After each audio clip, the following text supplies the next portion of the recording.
En el 2019, es decir, hace 6 años, más o menos a esta altura, estábamos pensando en empezar a edificar y teníamos ladrillos nada más, ladrillos acumulados que se fueron comprando con el tiempo y se tenía, pero había que construir. Y creo que el Señor ha sido fiel en eso, damos fe totalmente. Por lo que vemos, ¿no? No hay otra alternativa que dar fe que sí, el Señor nos ha bendecido. Por lo que vemos. Están en nuestros ojos. Podemos ver, palpar, disfrutar y tener este lugar. Y como decía el hermano Fernando recién, también tenemos esta buena noticia que se ha podido lograr la venta de ese terreno que nos habían ofrendado con el propósito de seguir invirtiendo en este lugar. Dios es fiel.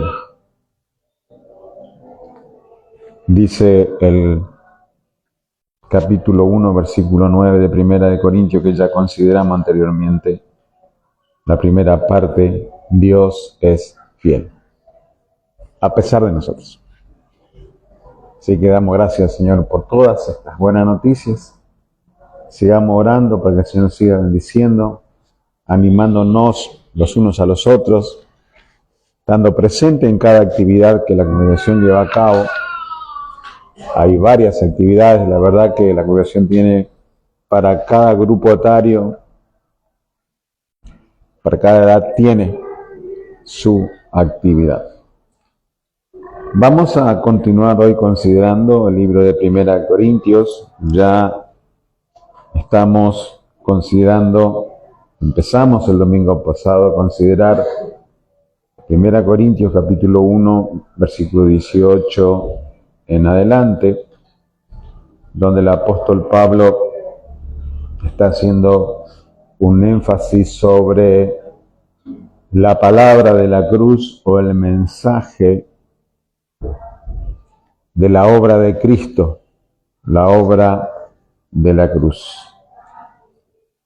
El versículo 17 él concluía diciendo que cuando estuvo, o cuando fue allá a Corinto a predicar, que su predicación no fue con sabiduría de palabras, para que no se haga vana la cruz de Cristo. Y el versículo 18 en adelante que consideramos la otra vez, el domingo pasado, dice, porque la palabra de la cruz o el mensaje de la cruz es locura para los que se pierden, los que se están perdiendo, pero a los que se salvan, esto es a nosotros, es poder de Dios. El mensaje de salvación es un poder de Dios. Decíamos el domingo último pasado, esta palabra en su original significa un poder transformador, un poder dinámico que va transformando vidas verdaderamente. Sin duda que hay muchos ejemplos que podemos considerar en la palabra del Señor de cómo el poder del mensaje de la cruz, el poder del Evangelio, según expresa el apóstol Pablo también en Romanos capítulo 1, versículo 16, donde dice, porque no me avergüenzo del Evangelio, porque es poder de Dios para salvación a todo aquel que cree, al judío primeramente y también al griego. Sin duda de que hay un poder transformador. ¿Y qué evidencias hay de este poder transformador? Cada uno de nosotros puede decir por su propia experiencia, por su propia realidad, de qué manera ha visto esto en su propia vida. ¿Cómo era nuestra vida antes de Cristo? ¿Qué perspectiva teníamos? ¿Qué temor había? Generalmente creo que el temor fundamental que vive o principal que vive cada hombre es el temor a la muerte y lo que va a suceder después de la muerte, ¿no? Yo suelo contar mi experiencia personal en esto, que es algo que siempre me atemorizaba antes de ser salvo, en pensar, ¿qué será el después? Fíjense que hablando en cualquier ambiente, cuando se habla de la muerte, la gente se pone a la defensiva enseguida, ¿no? La gente dice, no hable de eso, no sea pesimista. Algunos dicen, no sé qué significará, toco madera. Otro hace la seña de la cruz o se presina como diciendo, no, a mí no. Y ven pasar, por ejemplo, que es habitual ver todos los días, eso sucede, un cortejo fúnebre, pero la estadística es real. De cada 100 mueren. Nadie va a escapar a esa regla. Absolutamente nadie. Entonces hay un verdadero temor. Job dice que la muerte es espanto de reyes y príncipes. Realmente causa temor. Ahora podemos hablar en este aspecto que el poder del mensaje transformador ha quitado ese temor de nuestra vida. No somos temerarios en el sentido de que andamos buscando la muerte, no porque no tememos la muerte, no andamos haciendo nada para buscar la muerte. No temo la muerte, digo yo, pero no quiero morir tampoco, sino que deseo que el Señor cumpla en mí su propósito y cuando Él así lo determine, pero va a ser en paz, porque esa es la verdad. Y el poder del mensaje, el poder transformador, se mostró claramente, justamente en medio de esta congregación, la iglesia del Señor que estaba en la provincia de Acaya, en la ciudad de Corinto. Cuando Pablo llegó ahí con su mensaje de salvación, esto ya lo hemos dicho y considerado, era una ciudad verdaderamente sumida en todo tipo de pecado. Lo peor, Corintio era lo peor. Tenía esa fama en toda esa parte del mundo grecorromano. Era lo peor. Si se pensaba en Sodoma y Gomorra, eso era la réplica de Sodoma y Gomorra de ese tiempo. Ahí se practicaba todo tipo de perversión sexual, todo tipo de desvío moral, todo tipo de mal negocio. Pero el Evangelio llegó a ese lugar y transformó vidas. El poder transformador, el poder del mensaje de salvación. En el capítulo 6, versículo 6 al 10, él justamente le habla, capítulo 6, versículo 9 en adelante, de 1 Corintios, él le habla de la situación de ellos antes de Cristo y le dice, ¿no sabéis, 1 Corintios capítulo 6, versículo 9, ¿no sabéis que los injustos no heredarán el reino de Dios? No erréis, ni los fornicarios, ni los idólatras, ni los adúlteros, ni los afeminados, ni los que se echan con varones, ni los ladrones, ni los ávaros, ni los borrachos, ni los maldicientes, ni los estafadores heredarán el reino de Dios. Qué lista tan oscura, ¿no? De personas. Y agrega, y esto erais algunos, más ya habéis sido lavado, ya habéis sido santificado, ya habéis sido justificado en el nombre del Señor Jesús y por el Espíritu de nuestro Dios. Es decir, que los hermanos allí de Corinto estaban integrando esa sociedad y como le dice alguno, estos erais alguno de vosotros. Pero erais tiempo pasado, ya habéis sido, tiempo pasado, ya habéis sido lavados, santificados. Es decir, la evidencia del poder del mensaje de la cruz se mostró claramente en medio de ellos. No podían negar él. Ahí estaba, delante de sus ojos, la evidencia del mensaje de la cruz, del Evangelio predicado a los hombres. Por eso, hermano, este poder del mensaje de la cruz no ha menguado para nada, porque es poder de Dios y Dios no mengua en nada. Y su mensaje tampoco. Es verdad y es cierto que los que hoy transmiten, vamos a incluirnos, transmitimos el mensaje de salvación, hemos licuado a veces el mensaje de salvación en el sentido de no predicarlo conforme a lo que está revelado. ¿Qué quiero decir con esto? Cuando maquillamos el mensaje o le quitamos la esencia al mensaje tal cual la palabra de Dios anuncia. Ejemplo, el mundo está muy impregnado por el pensamiento antropológico de que el hombre es importante y que Dios está muy interesado por el hombre porque él es importante. Esa es una media verdad. El hombre es importante para Dios, lógicamente, es su creación, y por eso envió a su Hijo Jesucristo. Pero el hombre está perdido totalmente, está arruinado totalmente. El hombre no puede hacer absolutamente nada por su salvación.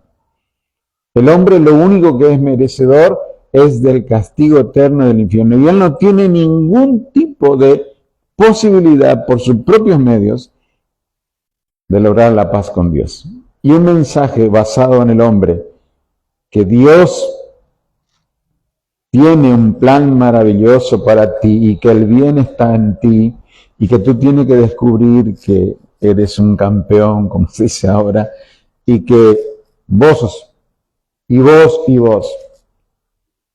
Eso es maquillar el mensaje. Es adormecer la conciencia del perdido, y en ese adormecimiento de su conciencia, no despertándole la conciencia, lleva al hombre a creer que él puede por sí mismo. Y el Señor Jesucristo no es el centro, sino es Él. Y el Señor Jesucristo pasa a segundo plano. ¿Han escuchado decir, dale una oportunidad al Señor? Dale una oportunidad a Dios en tu vida. Qué importante que son, ¿no? Que vos dale una oportunidad al Señor, que Él...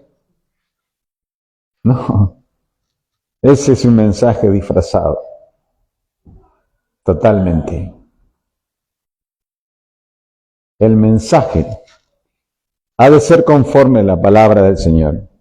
Dios manda a todos los hombres que se arrepientan, porque están perdidos, condenados al castigo eterno del infierno, y que solamente Cristo, su obra en la cruz, es todo suficiente para su salvación. Por eso digo, el mensaje conforme a la palabra tiene el poder. El problema está que cuando lo que predicamos, maquillamos el mensaje, le sacamos del centro a la esencia del mensaje que es Cristo y entronizamos al hombre como que Él es importante en todo esto. El Señor Jesucristo, hablando en su mensaje de inicio, llamó a los hombres a arrepentirse. El que le precedió, Juan el Bautista, llamó a los hombres a arrepentirse, y con palabras muy duras, ¿no? Generación de víboras. ¿Quién os enseñó a huir de la condenación eterna del infierno? Haced pues fruto digno de arrepentimiento. Imagínense hoy hablando en estas megas iglesias donde van la gente a sentirse bien, que un predicador le diga, generación de víboras, arrepiéntanse. No, le echan de ahí, no, sino le tiran ¿De dónde está? No. ¿Cómo hacer eso? Ese término generación de víboras, emparentarlo con Satanás mismo, está refiriéndose. Así el mensaje de ser predicado, no adormeciendo la conciencia, sino despertando la conciencia del hombre, que él es culpable delante de Dios, que su condición de pecador le lleva al castigo eterno del infierno. Y cuando el hombre puede ver esa realidad conforme a la palabra, ahí recién él podrá entender de lo extraordinario del amor de Cristo. Porque si cambiamos el orden de las cosas y presentamos Dios te ama y tiene un plan maravilloso para ti, estamos cambiando el orden de las cosas. Dios te ama, claro, pero tiene importancia el amor y se dimensiona mucho más o se magnifica verdaderamente el amor de Cristo cuando entendemos cuán pecador éramos y el hombre es. Estábamos condenados al castigo eterno del infierno. El compositor de la canción Sublime Gracia del Señor, que un infeliz salvó, Sublime Gracia, Juan Newton solía decir, yo sé que era un gran pecador, pero sé que tengo un gran Salvador. Mucho más, su gracia verdaderamente es mayor. Es poder de Dios para salvación. Ahora el versículo 19 en adelante, Pablo va a demostrar, utilizando palabras del Antiguo Testamento, que la sabiduría del hombre o el conocimiento del hombre humano, carnal, no lleva al hombre a salvación. Y dice así el versículo 19, porque está escrito, destruiré la sabiduría de los sabios y desecharé el entendimiento de los entendidos. Dos pasajes vamos a leer sobre esto porque Pablo trae acá algo dicho por el profeta Isaías. Isaías 29, 14. Isaías 29, 14. Esta es una de las formas que a veces los apóstoles o los escritos del Nuevo Testamento utilizan parte de algunos versículos del Antiguo Testamento. Dice el versículo 14 de Isaías 29 lo siguiente, por tanto, 29, 14, por tanto, he aquí que nuevamente excitaré yo la admiración de este pueblo, no con un prodigio grande y espantoso, porque perecerá la sabiduría de sus sabios y se desvanecerá la inteligencia de los entendidos.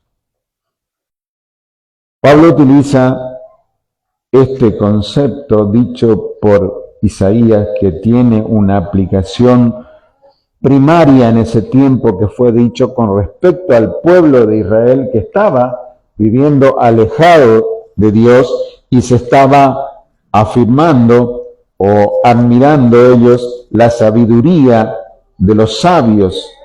Y Dios dice que se desvanecerá la inteligencia de los entendidos.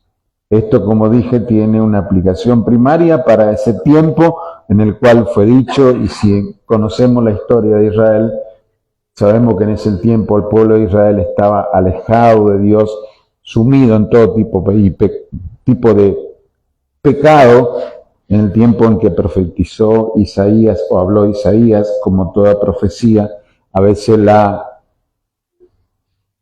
cumplimiento es inmediato, ahí mismo, y también es futuro. Ahora Pablo utiliza ese concepto de allí, que Dios va a destruir la sabiduría de los sabios y va a desechar el entendimiento de los entendidos. Dice Pablo, en aquel tiempo, cuando Isaías habló de eso, fue real para ese tiempo y también es real para este tiempo en el cual Pablo está hablando y hace la siguiente pregunta. 3 preguntas. ¿Dónde está el sabio? ¿Dónde está el escriba? ¿Dónde está el disputador de este siglo? ¿No ha enloquecido Dios la sabiduría de este mundo? Aquí Pablo hace 3 grupos de personas. Los sabios. ¿Quiénes son los sabios?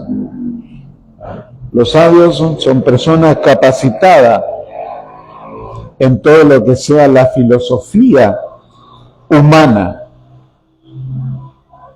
Y en ese tiempo en el cual Pablo está hablando o está escribiendo, estaba en su apogeo total los pensamientos filosóficos de los griegos. Fíjese que estamos hablando de hace 1970 años atrás aproximadamente,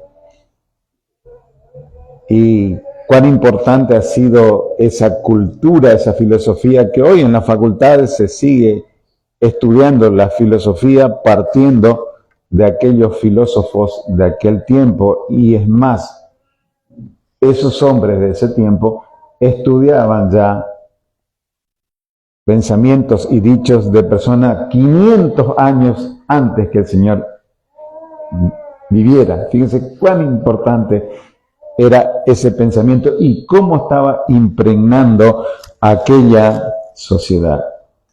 Acuérdense si en la cronología de los hechos, relatado en el libro de los hechos, que Pablo antes de llegar a Corinto estuvo justamente en Atenas, cuna de la filosofía de los griegos, y nada menos que fue llevado a exponer el mensaje en el Areópago, el lugar donde se reunían los filósofos de ese tiempo a debatir. Después dice él, los escribas. ¿Dónde está el escriba? ¿Quiénes eran los escribas? Si miramos la historia del pueblo de Israel, los escribas son aquellos que tenían la responsabilidad de hacer las copias de del manuscrito original, copias del Antiguo Testamento, para distribuir entre la sociedad y aquellos que podían comprar. Dicho sea de paso, no cualquiera podía tener la copia de los manuscritos originales. Pero los escribas, en el sentido más amplio, no solamente tenía que ver con eso, sino eran personas muy instruidas en todo lo que era la literatura de ese tiempo. Hay un título que no sé si aquí hay, que se llaman los bibliotecarios. No sé si hay acá. En la Argentina inclusive hay una carrera universitaria, los bibliotecarios. Personas que estudian los libros en el sentido de quién fue el autor, qué tiempo fue escrito. Tiene toda esa información. Pueden hablar de escritores de muchos siglos atrás. Los escribas. Y lo segundo, o lo último que Pablo pone en esta lista dice, ¿dónde está el disputador de este siglo? El disputador es aquel que estaba capacitado tanto de filosofía como de literatura para mantener debates filosóficos o discusiones filosóficas, literarias y todo lo que tiene que ver con el conocimiento del hombre. Era una persona sumamente capacitada que podía mantener discusiones o disputas para establecer razones o tendencias de pensamiento de ese tiempo. Es decir, que Pablo, en esta lista que él está mencionando, que está preguntando dónde están, no eran personas cualquiera, no eran personas vulgares, Eran personas verdaderamente notables de ese tiempo. La filosofía, la literatura y el intelecto aplicado a las discusiones. Ahora, ¿dónde están? Y dice, ¿no ha enloquecido Dios la sabiduría del mundo? Y aquí el mundo se refiere al sistema de cosas, es decir, a lo que impera en ese tiempo. Porque en definitiva, cada tiempo de la historia del mundo tiene su tendencia, tiene su forma de pensar, por eso se habla de épocas de la historia, pero en toda la época, absolutamente en toda la época, el sistema del pensamiento del mundo del hombre estuvo en contra de Dios. Desde Adán para acá. Absolutamente siempre. El sistema siempre estuvo en contra de Dios. Lo mismo es ahora, ¿no? Se habla en este momento que nosotros estamos viviendo la época del posmodernismo, por ejemplo, ¿no? Es un pensamiento que cursa el mundo. Ahora, este sistema presente de pensamiento del posmodernismo está totalmente en contra de Dios como lo estuvo en aquel tiempo. Hoy, por ejemplo, el posmodernismo dice, Dios no existe. Y si existiera Dios, que ahí sería el gnosticismo, no nos interesa, no nos sirve, el hombre puede vivir sin Dios. Bueno, fíjense cuán alejado está de Dios. Dios no existe y además hoy permite a la sociedad tener mucho avance a través de la tecnología, la ciencia, que el hombre se siente casi autónomo en toda su forma de ser, ¿no? Fíjense que es tan antiguo eso que el hombre hoy dice que Dios no existe y si Dios existe no nos interesa y lógicamente su palabra no tiene ningún valor, pero allí en el huerto de Edén, en el capítulo 3 de Génesis, Satanás apareció a través de la serpiente hablando con Eva. ¿Y qué le propuso a Adán y Eva? Seréis como Dios, autónomos, sabiendo la ciencia del bien y del mal, es decir, independiente totalmente. Es sorprendente a veces cuando empezamos a leer más detenidamente los avances tecnológicos nomás, lo que está pasando, ¿no? Hoy muchos están sorprendidos y algunos estamos asustados con la inteligencia artificial, ¿no? ¿Qué es eso, no? Bueno, es un sistema que reúne todo tipo de información y te da respuesta a lo que vos quieras. Estoy hablando con un hermano, me dijo, se me ocurrió hacerle una pregunta y tenía que ver con respecto a la salvación del hombre. Y me dio una respuesta bíblica, me dijo una respuesta bíblica, qué interesante. Bueno, la respuesta estaba en la Biblia, no tendría que ir a la inteligencia artificial, pero fue un hecho de curiosidad y resulta. ¿Ves cómo el hombre está en su conocimiento, en su desarrollo, cada vez más alejado de Dios? Es decir, este tiempo, tanto como aquel tiempo en el cual Pablo está escribiendo, el mundo siempre tiene una sola tendencia: alejarse de Dios, enemistarse con Dios y desechar a Dios de su vida.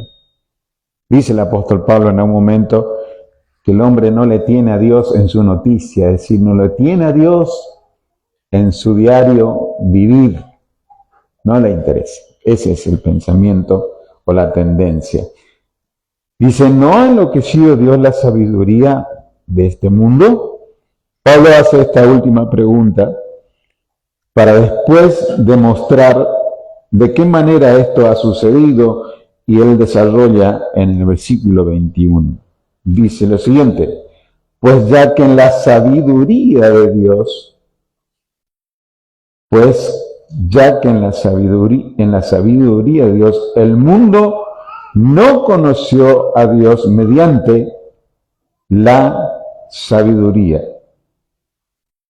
El hombre no conoció a Dios mediante la sabiduría. Porque si fuera por avance de la ciencia y avance del conocimiento de los hombres, el hombre tendría que estar más cerca de Dios que en los siglos primeros, ¿no? Pensemos solamente en el pueblo de Israel, aquel pueblo que estuvo 400 años cautivo en Egipto, entró allí a través de Jacob, un grupo de 70 personas, 400 y algo años después, un poco más, Dios saca a ese pueblo ahí, el número era como 2 millones que salieron a la libertad de Egipto. Ahora, ese pueblo no tenía ningún escrito con respecto a Dios. Absolutamente ninguno no tenía. No tenían. No había nada escrito de Dios. El conocimiento que tenían ellos de Dios era por la transmisión oral de generación en generación de aquellos que eran descendientes de Jacob, los hebreos. Por eso, Moisés escribe los 5 primeros libros que conocemos nosotros como el Pentateuco para dejar evidencia escrita y contarle a esa generación que salió de lo que sobrevivieron, a esa generación que salieron de allí, de quién era verdaderamente Dios. Pues ellos no tenían escrito. Pues a veces cuando pensamos, bueno, y el pueblo de Israel salió de Egipto, ¿y qué leía? No tenía nada. Recién en el capítulo 20 del libro de Éxodo vemos, donde se relata en Éxodo justamente, que Dios empieza a dar su ley en forma escrita que le fue dado a Moisés, y Dios permitió que Moisés escribieran esos 5 primeros libros. Después tenemos todos los otros libros, y llegado a este tiempo, nosotros tenemos la revelación completa de Dios escrita aquí en sus 66 libros. Es decir, que esta generación, o la generación esta que ya han transcurrido un buen tiempo, tenemos muchísimo más en cuanto a quién es Dios. Es decir, que el hombre pudiera hoy, si es en base al conocimiento que está escrito, o la revelación, de Dios que está escrito, el hombre tendría que estar más cerca de Dios. Pero sin embargo se ha alejado, cada vez está más alejado.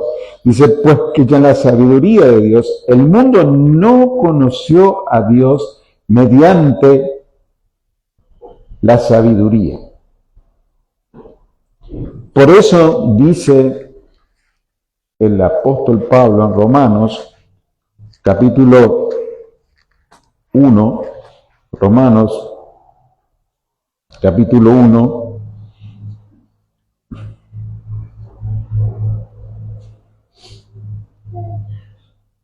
versículo 22, profesando ser sabios, se hicieron necios. Profesando ser sabios, se hicieron necios. El hombre ha progresado mucho, ha progresado la ciencia, ha progresado en todos los aspectos, pero sin embargo, ese progreso en esas áreas no le ha hecho al hombre poder llegar a conocer a Dios. Más bien, profesando ser sabios, se volvieron necios. Y la palabra necio no es locura exactamente. Necedad es delante de la evidencia clara y contundente, negar esa realidad. Dice el salmista en 2 capítulos de los Salmos, Dice el necio en su corazón, no hay Dios. Dice el necio en su corazón, no hay Dios.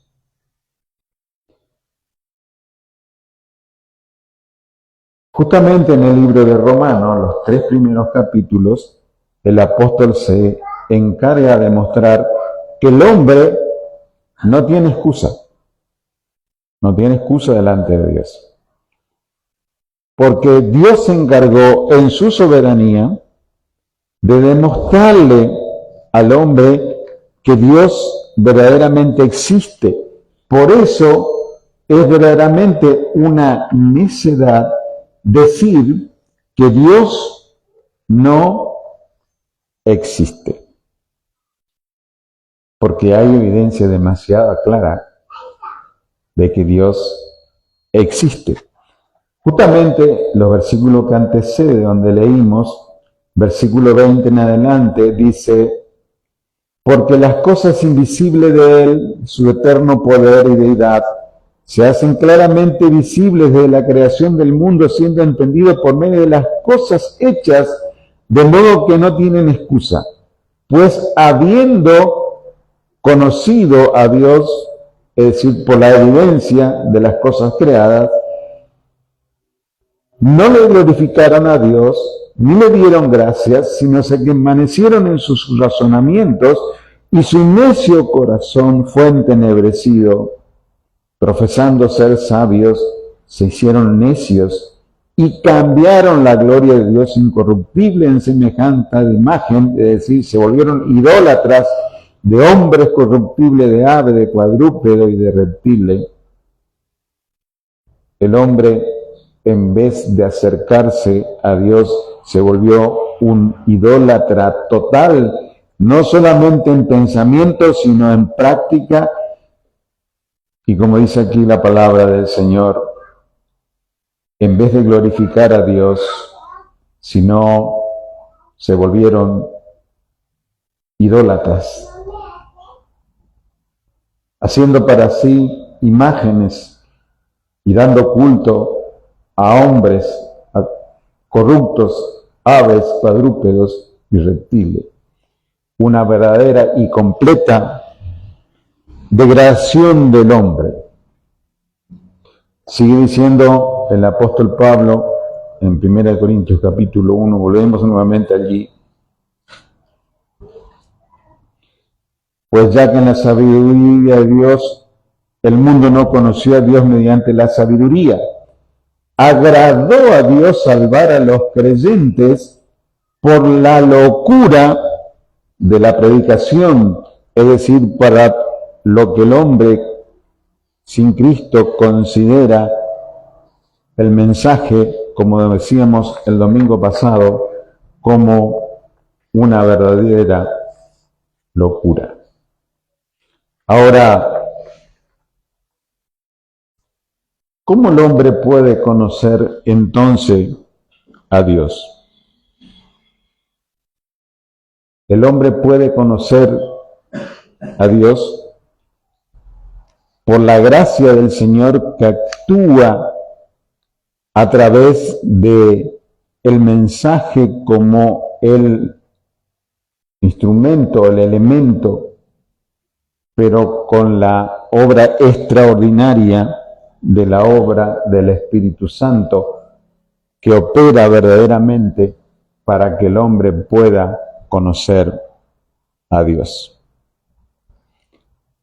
Hay una conversación muy interesante que se da entre el Señor y sus discípulos y donde el protagonista destacado es el apóstol Pedro en Hechos capítulo 16. Mateo 16.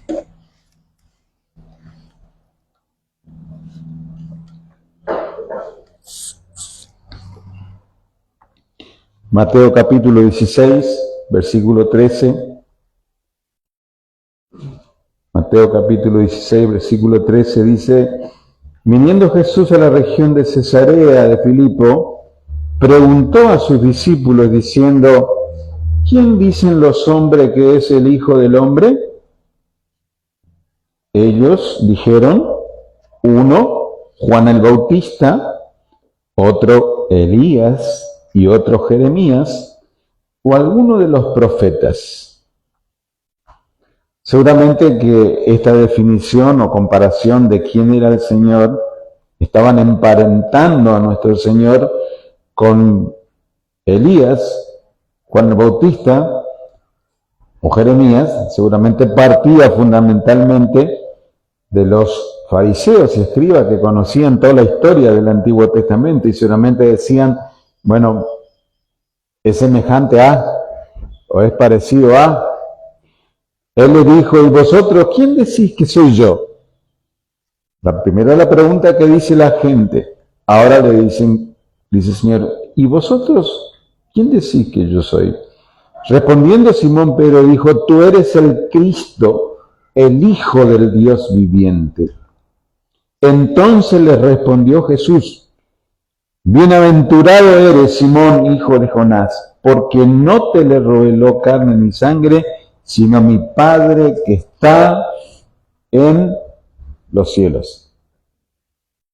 Si Pedro se comparara con los escribas, con los fariseos, con los disputadores de ese tiempo de el Señor Jesucristo y de Pedro, Pedro era un verdadero ignorante, ¿no? Es más, se lee después en el libro de los Hechos que los hombres, toda la casta religiosa estaba sorprendida del lenguaje, del mensaje, de la vehemencia de Juan y Pedro, porque dice, estos hombres eran hombres del vulgo, ¿cómo que hablan así ahora? Estaban sorprendidos. Porque Pedro, aunque tenía un oficio que no era de cualquiera, no era un hombre preparado en letras, en conocimiento, ni había estado en ninguna escuela rabínica para decir, bueno, he leído todo el Antiguo Testamento y viendo todo lo que dice el Antiguo Testamento cuando habla del Mesías, leyendo las 300, algunos dicen 50 profecías relacionadas con el Mesías, veo que tú tienes esta característica, entonces tú eres el Hijo de Dios. ¿No? Pedro no tenía esa posibilidad, ni tuvo esa posibilidad. El Señor dice y responde a Pedro, ¿de dónde ha provenido ese conocimiento? Era inmensamente feliz en la palabra bienaventurado, Simón, hijo de Jonás, porque no te lo reveló carne ni sangre, sino mi Padre que está en los cielos. Obra exclusivamente de Dios. Revelando al hombre, en este caso Pedro, quien dijo, tú eres el Cristo, el Hijo del Dios viviente. Hermano, esta es una de las verdades fundamentales que tiene que ver en cuanto a la salvación del hombre. El hombre no puede ser salvo bajo ningún punto de vista si no hay una intervención de gracia y misericordia a favor de él para iluminar su entendimiento, para mostrarle su condición de pecador en primer lugar y llevarle al arrepentimiento y a la fe en el Señor Jesucristo en este tiempo a través de la obra del Espíritu Santo. Sino para el hombre sabio y entendido y toda la ciencia, el Señor Jesús es un personaje más de la historia. Nada más que eso, un personaje más de la historia. Yo tenía un vecino muy capacitado, un profesional muy capacitado, muy lector, y era un encanto hablar con él por el conocimiento que tenía intelectualmente. Y una vez hablando del Señor Jesucristo con él, me dijo, Jesús para su época fue un verdadero revolucionario que conmovió las bases de esa sociedad porque era un revolucionario verdaderamente. A la misma vez que el Che Guevara, argentino revolucionario también, fue para su civilización de la década del 70, 80 más o menos. Y es la comparación que él hacía, ¿no? Jesús un revolucionario a la misma igualdad que un guerrillero, un subversivo, el Che Guevara, que lo mataron allá por Bolivia por andar haciendo cosas que no debía. Y era un hombre muy capaz, un profesional, la sabiduría del hombre, ¿no? Los musulmanes dicen Jesús fue un gran profeta, tan importante como Mahoma, al mismo par, tan importante como Mahoma, ¿no? Y vaya si hay personas verdaderamente capacitadas, instruidas, que nosotros en nuestro conocimiento y nuestra capacidad intelectual no somos verdaderamente de compararnos, pero sin embargo tienen la peor ignorancia. No saben quién es el Señor Jesucristo. Porque quién es verdaderamente el Señor Jesucristo es entender, no en el sentido histórico, ¿no?, de quién fue, sino quién fue verdaderamente el Dios hecho hombre, venido al mundo para morir en la cruz por mis pecados. Solamente el hombre llega por la revelación del Padre a través del Espíritu Santo, como le dijo el Señor a Pedro. Lucas, capítulo 10.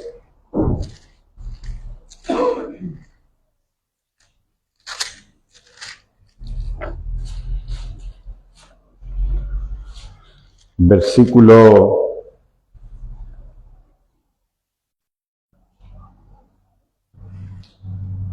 21, esto es el epílogo de la vuelta de los 70 que fueron enviados a hablar a esas regiones de Jerusalén y volvieron y le contaron al Señor lo que había sucedido. Y dice, para tener el contexto, el versículo 17 dice, volvieron los 70 con gozo, diciendo, Señor, aún los demonios se nos sujetan en tu nombre. Y le dijo, yo veía a Satanás caer del cielo como un rayo. He aquí os doy potestad de hollar serpientes y escorpiones, y sobre toda fuerza del enemigo, y nada os dañará. Pero no os regocijéis de que los espíritus se os sujetan, sino regocijaos de que vuestro nombre está escrito en los cielos. En aquella misma hora Jesús se regocijó en el Espíritu y dijo, yo te alabo, oh Padre del cielo y de la tierra, porque escondiste estas cosas de los sabios y entendidos y los has revelado a los niños. Sí, Padre, porque así te agradó. Te alabo, oh Padre, Señor del cielo y de la tierra, porque escondiste estas cosas de los sabios y entendidos y los has revelado a los niños. Sí, Padre, porque así te agradó. Hermanos, verdaderamente somos privilegiados en gran manera en conocer al Señor Jesucristo, de quién es como persona y que es fundamentalmente mi Salvador y es tu Salvador. Porque acá el Señor está diciendo, escondiste estas cosas de los sabios y entendidos y lo revelaste a los niños. Somos inmensamente felices, tremendamente felices, imposible de medir el grado de felicidad que gozamos aquellos que hemos entendido esta verdad de quién es el Señor Jesucristo. Muchas personas en la época del Señor Jesucristo escucharon hablar al Señor. Muchos sabios y entendidos escucharon hablar del Señor, pero no todos tuvieron la gracia de conocer quién realmente era el Señor. Fue una ínfima minoría, ¿no? Porque si no, lo hubieran crucificado al Señor. Como dice el apóstol Pedro, si hubieran conocido quién era el Señor, no hubieran crucificado al Señor de gloria. No conocieron verdaderamente. Porque aunque es un misterio y a veces difícil de comprender, y por qué no decirlo imposible de comprender a nuestra mente, es una verdad bíblica, que el hombre puede conocer realmente al Señor Jesucristo única y exclusivamente por la obra de Dios a través de su Espíritu Santo. Lo dijo el Señor. Cuando venga el Espíritu Santo, Él convencerá a los hombres.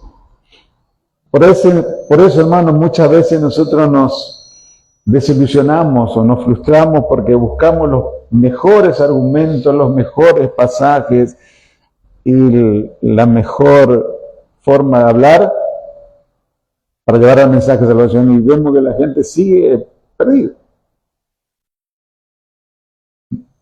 Y más frustrados nos sentimos cuando creemos que nosotros somos los que convencemos a los hombres. Como dice un querido hermano, no haga o no le quite el trabajo al Espíritu Santo, porque ese no es tu trabajo. No es tu trabajo. Solamente transmite el mensaje de la cruz de Cristo sin maquillar y deja que el poder de Dios obre a través de su palabra para convencer a los hombres de pecado, de justicia, y ser llevado al arrepentimiento, a la fe y al nuevo nacimiento. Toda obra del Espíritu Santo.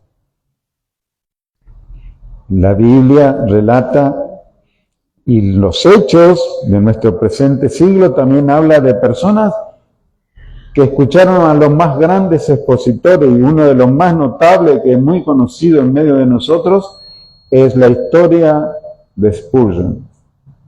Charles Spurgeon era un hombre que escuchó a muchos religiosos, a muchos sabios, a muchos entendidos y a muchos disputadores de su siglo, de su contemporáneo con él. Pero sin embargo estaba vacío de Cristo y estaba caminando a la condenación eterna del infierno, pero un día Dios, de la manera que Él sabe obrar, por una circunstancia de una cuestión climática, entró en una pequeña capilla, como dicen los ingleses, en una campiña inglesa, porque le agarró un temporal ahí, y entró al lugar, y ahí estaban hombres de campo, hombres que trabajaban la tierra, esperando que se llevara a cabo el culto, y el pastor designado no pudo llegar porque hubo una tormenta de nieve, y él entró ahí como refugiándose de la tormenta nada más, y un hombre de campo humilde se paró y dijo: ya que nos ha venido el pastor, vamos a compartir algo de la palabra, y abrió Isaías y leyó el pasaje donde dice: mirad a mí todos los habitantes de toda la tierra y sé salvo. Y aplicó eso de que el hombre tiene que mirar al Señor Jesucristo para ser salvo, que no hay otra manera de ser, que esa mirada con fe en la persona y obra del Señor Jesucristo hace al hombre salvo. Y dice Spurgeon en su escrito, y repetía reiteradamente: mirad a mí. Y yo escuchaba a Carlos, mira a mí y sé salvo. Y fue ese día que él fue salvo. Y qué instrumento fue después en la mano del Señor, ¿no? Por eso, hermano, el mensaje es tan sencillo.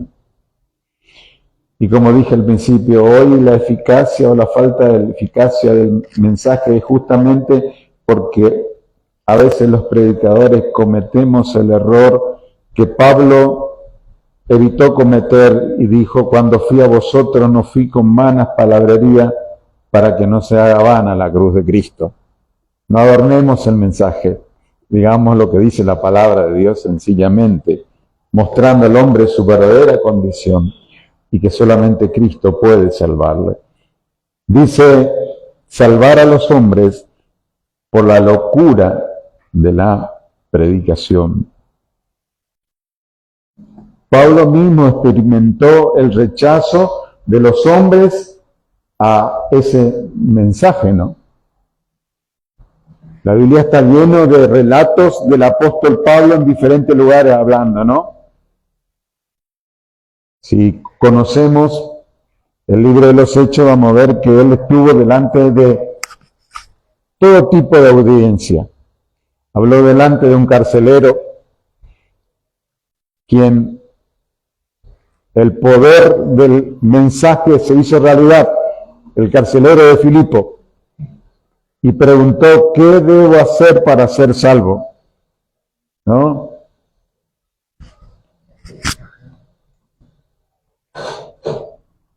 ¿Qué debo hacer para ser salvo?, preguntó aquel carcelero de Filipo, y recibió salvación. Pablo hablaba delante de Agripa, que el mensaje era el mismo, llamado al arrepentimiento, pero sin embargo Agripa dice: por poco me persuade a ser cristiano. Para Agripa, ¿qué fue? Locura la predicación del Evangelio. Pablo habló en el Areópago, delante de los filósofos, como dije, de ese tiempo. Y Pablo termina ese discurso apelando a su conciencia en el capítulo 17 del libro de los Hechos, es antes de llegar a Corinto, y en el capítulo 30, después de haber hecho un recorrido histórico, demostrándole su condición de hombres pecadores y que eran unos idólatras, aunque algunos de sus poetas ya habían escrito de que hay un Dios creador de donde proviene todas las cosas.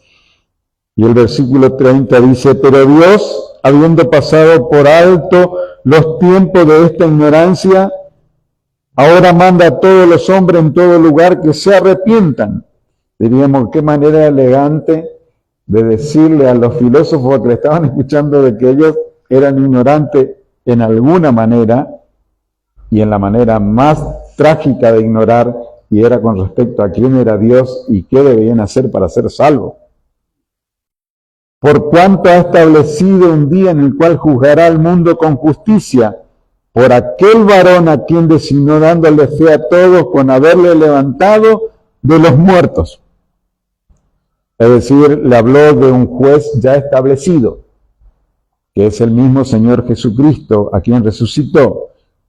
Versículo 32, pero cuando oyeron de la resurrección de los muertos, unos se burlaban y otros decían: ya te diremos acerca de esto. ¿Qué consideraron los filósofos en el Areópago? Locura lo que estás diciendo, Pablo. Y así Pablo salió de en medio de ellos. Mas algunos creyeron. Para esto fue poder de Dios. Juntándose con él, entre los cuales estaba Dionisio el Areopagita, una mujer llamada Damaris y otros con ellos. Fíjense, una misma audiencia y dos respuestas al mensaje de salvación. La mayoría dijeron: Pablo, una locura lo que estás diciendo. Un grupo minoritario, a quien tiene nombre aquí, Dionisio, el encargado del Areópago, y una mujer llamada Damaris, y otros con ellos creyeron. Hermano, el mensaje de salvación se predica a todos los hombres y tiene un doble propósito: para salvación para aquel que cree y para condenación para aquel que no cree. Por eso el hombre va a ser sin excusa siempre delante de Dios. Y terminamos ahí, hermano, si el Señor permite. El próximo domingo vamos a considerar lo que Pablo sigue diciendo en este párrafo de las Escrituras. Pero, conclusión. En primer lugar, lo que sucedió tanto en la época del Señor como en la época de Pablo fue anticipado por el profeta Isaías, que Dios iba a desechar la sabiduría de los hombres en cuanto a que por la sabiduría de los hombres el hombre no llegaría a conocer de quién es Dios verdaderamente y su Hijo Jesucristo como su Salvador. Este grupo de personas que Pablo determina allí en el capítulo 1, versículo 20, los sabios, los escribas, todo gente muy capaces, los diputadores, ellos perdieron el rumbo y no conocieron a Dios. Pero el hombre puede llegar a conocer a Dios o llega a conocer a Dios únicamente por el mensaje de salvación, porque termina el versículo 21 diciendo, porque agradó a Dios salvar a los creyentes por la locura de la predicación.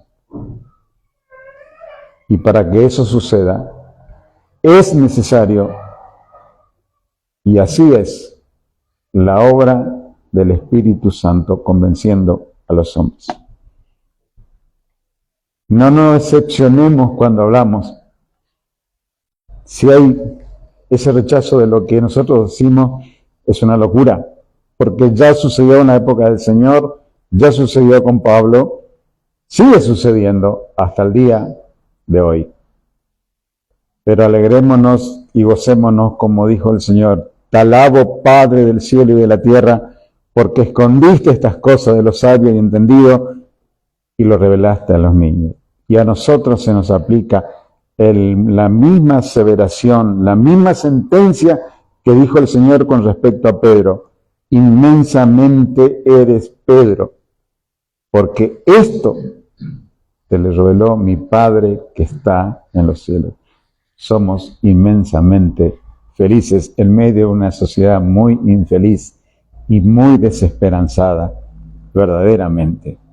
El mensaje de la cruz sigue siendo el poder de Dios, y el poder de Dios no ha menguado.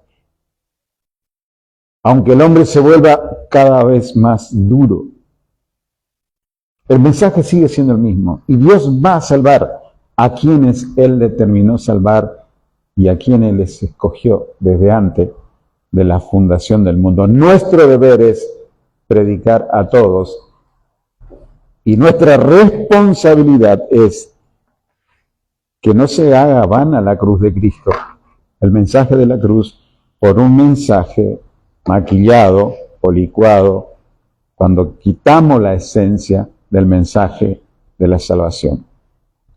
Vamos a orar.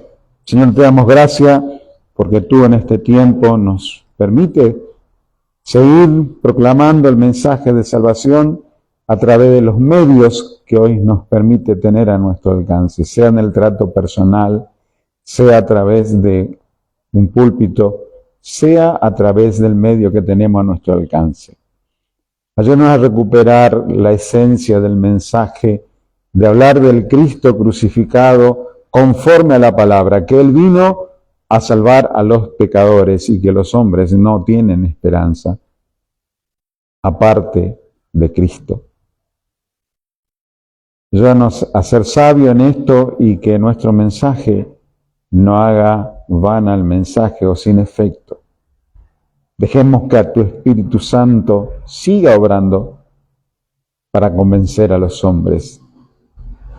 Y ayúdanos a entender y a comprender esta verdad tan importante, que somos verdaderamente bienaventurados, porque un día tú obraste de la manera que lo sabe hacer para llevarnos a la fe arrepentimiento y al nuevo nacimiento por la obra de tu Espíritu Santo. Gracias una vez más por el tiempo que podemos compartir en este lugar, por la libertad que tenemos en este lugar. Gracias también porque podemos seguir anunciando el mensaje de salvación en libertad en este país. Te rogamos ahora de tu cuidado de cada uno de nosotros al salir de aquí. Bendícenos en cada una de nuestras actividades en esta semana. En el nombre glorioso de tu Hijo Jesucristo oramos. Amén.